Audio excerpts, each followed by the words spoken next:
भाई मेरे साथ हैं योगेंद्र यादव जी, बहुत बड़ा नाम है और मैं तो सच कहूँ तो भाई सबसे ज़्यादा जो तोल के बात करते हैं योगेंद्र यादव जी।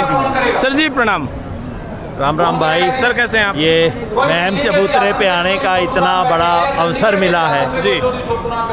यहाँ लोग अपने लिए कुछ मांगने आते हैं जी। मैं यहाँ इस किसान आंदोलन की सफलता की कामना करने आया।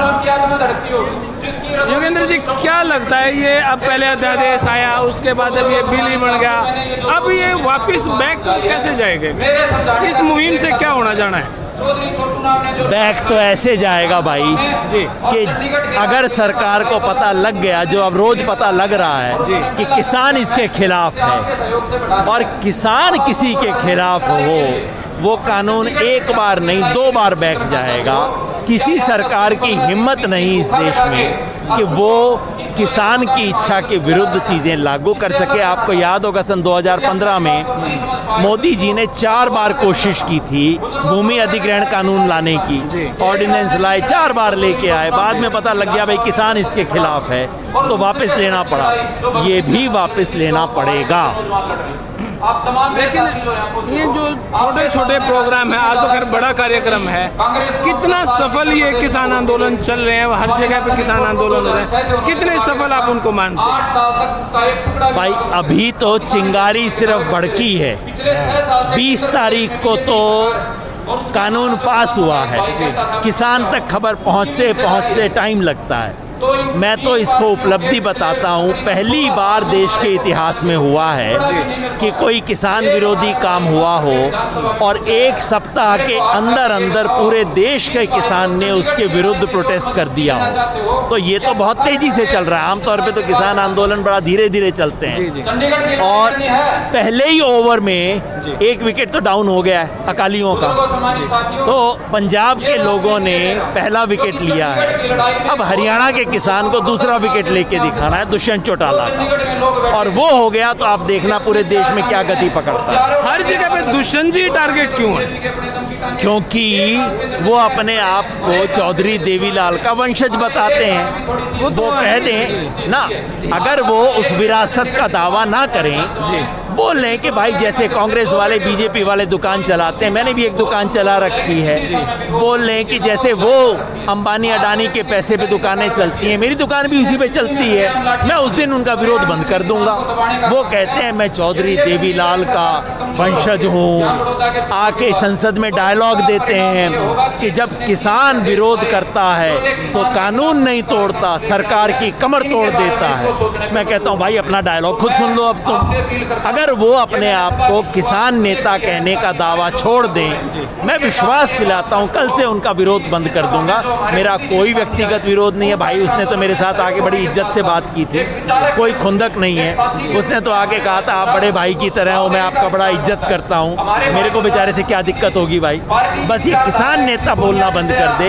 ये चौधरी देवीलाल की विरासत, ओम प्रकाश चौटाला जी की विरासत लेना चाहे ले ले, अजय चौटाला की विरासत चाहिए ले ले, लेकिन चौधरी देवीलाल के बारे में मेरे मन में भी श्रद्धा है। मुझे लगता है मेरा भी उस पर कुछ हक है। उसका नाम लेने वाला अगर ये काम करेगा, जब पूरे देश में एक किसान नेता नहीं है जो इस बिल का समर्थन करे, ऐसे में चौधरी देवीलाल का वंशज शिखंडी की भूमिका अदा करे जो महाभारत में शिखंडी ने की थी, ये मेरे से बर्दाश्त नहीं होती, इसलिए छोटी छोटी सिंपल साधारण भाषा में जानना चाहता हूँ, ये जो 3 अध्यादेश आए थे, 3 बिल बन चुके हैं, इनमें किसानों को क्या क्या नुकसान है साधारण शब्दों में? पहला बिल है जिसमें स्टॉक की लिमिट हटाई गई है। मैं कहता हूं इसको बोलिए जमाखोरी कालाबाजारी कानून। इसका नतीजा क्या होगा कि बड़ी बड़ी कंपनियां चाहे जितने हजारों लाखों टन अनाज इकट्ठा करेंगी, जब किसान अपना माल मंडी में लेके आएगा तब दाम डाउन कर देंगी। जब किसान का घर खाली हो जाएगा, जब कंज्यूमर को देने का नंबर आएगा डाउन अप कर देंगी। ये खेल है। दूसरा किसान है कॉन्ट्रैक्ट खेती का। कॉन्ट्रैक्ट खेती का पंजाब और हरियाणा, पंजाब के किसानों ने देख लिया है लिख लेते हैं अंग्रेजी में कॉन्ट्रैक्ट। जब किसान से सस्ती फसल खरीदने का टाइम आता है, कंपनी अपने वकील को खड़ा करके ले लेती है। जब बाजार में दाम महंगा होता है, किसान सोचता है मैं उधर बेच दूं, तब तो कंपनी खींच लेती है। लेकिन जब बाजार में कंपनी को सस्ता आलू मिल रहा होता है, कंपनी कहती है तेरा आलू छोटा है, तेरी क्वालिटी ख़राब है, मैं तो नहीं लूँगी। किसान बेचारा ठगा देखता रह जाता है। और अब सरकार कहती है कि कॉन्ट्रैक्ट में अगर कोई गड़बड़ हुई तो आप कोर्ट कचहरी भी नहीं जा सकते, सिर्फ एसडीएम और डीएम के पास जा सकते हो। अब आप बताओ एसडीएम डीएम कौन चलाएगा?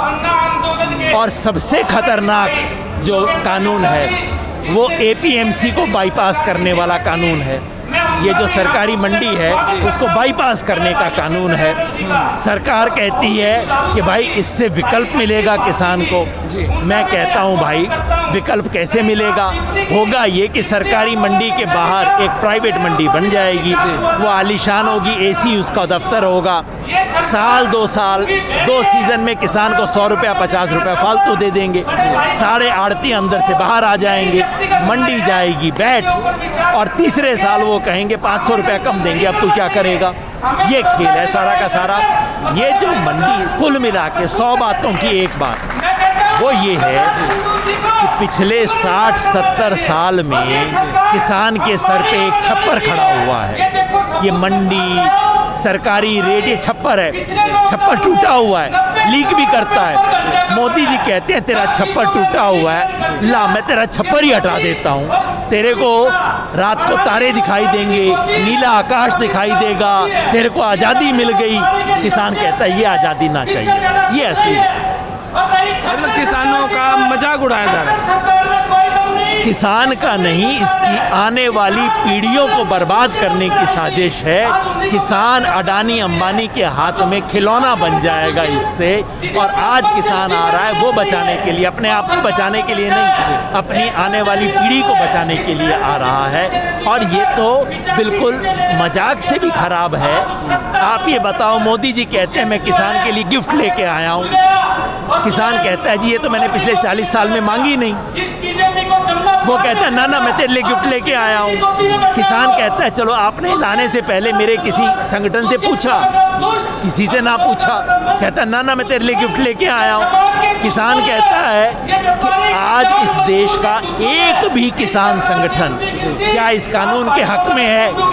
कोई नहीं है। अरे इनका आरएसएस वाला इनके हक में नहीं है, अकाली इनके हक में नहीं है, कि कैसी गिफ्ट लेके आए हो? तो किसान कहता है भाई कि ये आप मेरे को जो केक लेके आए हो, जहर वाला केक, बर्थडे गिफ्ट मेरा, ये मेरे को ना चाहिए। मेरे को तो एक सिंपल लड्डू खिला दो तुम, वो एमएसपी का है। आप ज़्यादा कहते हो तो एमएसपी को कानूनी अधिकार बना दो, लिख के दे दो कि एमएसपी बनी रहेगी।